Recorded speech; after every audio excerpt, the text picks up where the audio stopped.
Hello everyone. Today we are going to learn Let Me Not to the Marriage of True Minds, sonnet number 116 by William Shakespeare.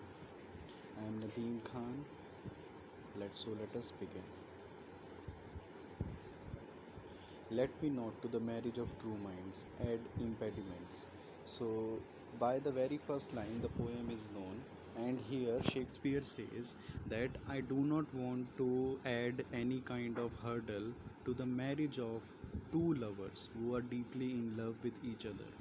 Love is not love which alters when it alteration finds. So, the first line he declares that he does not want to add any hurdle. He does not want to put the marriage of two lovers with some hurdle, but he explains what true love is by the next line onwards.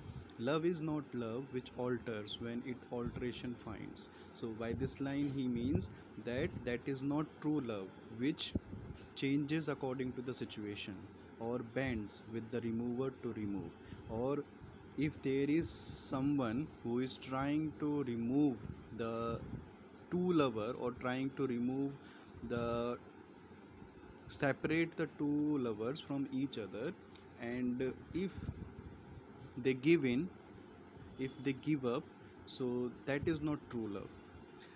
Oh no, it is an ever fixed mark. By this line he means that love, he compares love to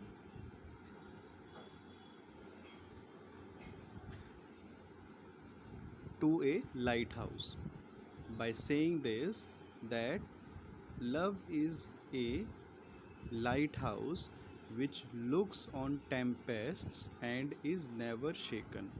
So, what is the imagery here? He is comparing love to a lighthouse which is standing tall at the shore of the sea, and the lighthouse observes the tempests, which means storms in the sea, and the lighthouse is itself never shaken.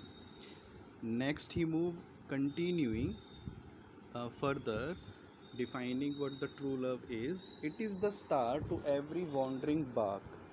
So, by this line, he wants to say that it is a star which guides every wandering bark, which means it is a star which can give navigation guidance to the ships.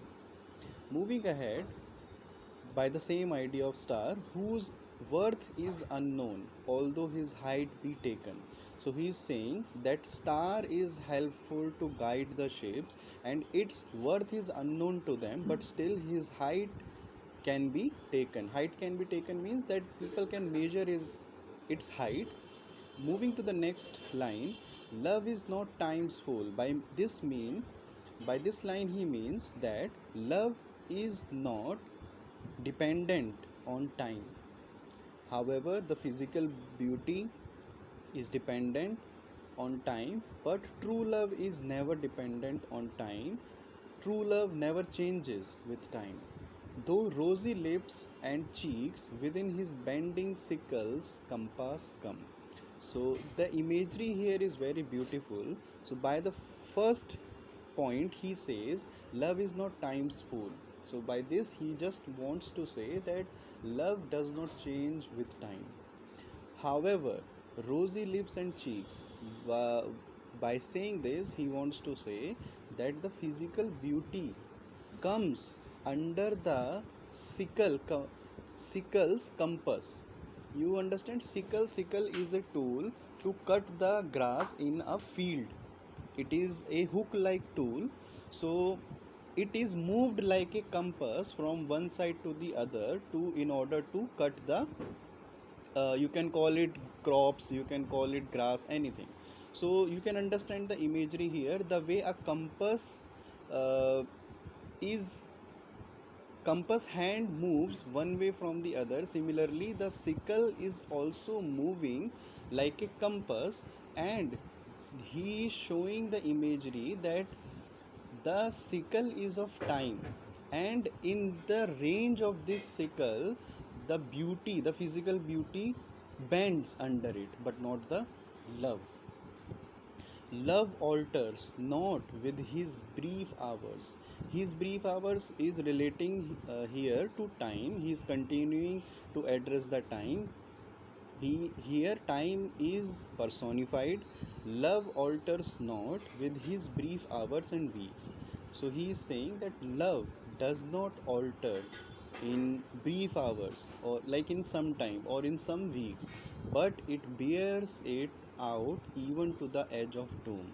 So he is saying that it lasts, the true love lasts to the very end of the life, when we reach almost to our end, when we reach to the catastrophe, when we reach to the doom.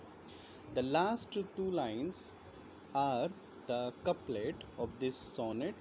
If this be error, and upon me prove, I never writ nor no man ever loved.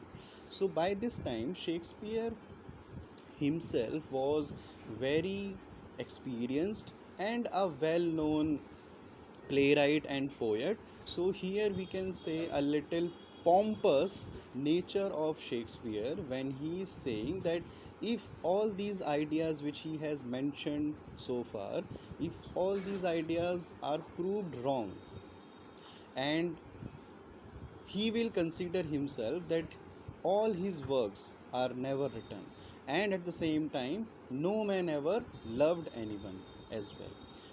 So if you read the poem, this is wonderful poem and it is talking about the true nature of love. With this we have come to the end of this sonnet. If you have any doubt, you can write me in the comment section. With this, thank you so much. I am Nadeem Khan. Please like the video, share the video and comment below. Thank you so much.